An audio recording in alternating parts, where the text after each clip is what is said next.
Но аз оставам, аз и днес оставам, насредик на безсмъртни имена и през горчиви сълзи продължавам да пея горда стара планина. И винаги под изгрев и низаник бих минал и през иглени уши, за да пребъда като верен бранник на българите с български души.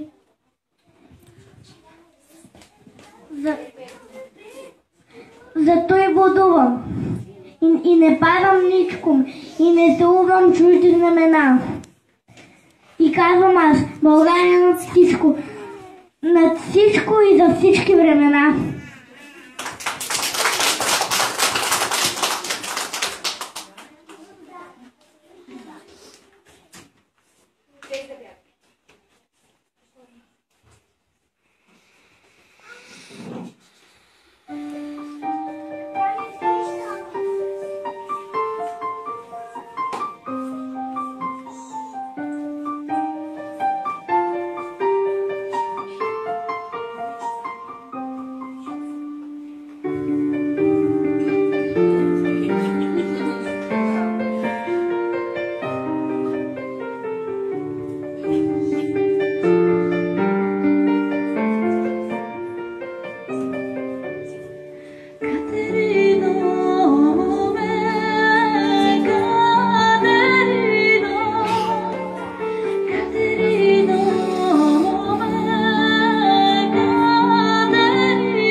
скъпи гости и родители, благодарим ви, че ни уважихте.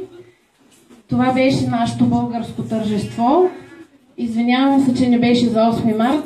Решихме, че в момента положението изисква да сме малко повече българи. И за това го направихме така.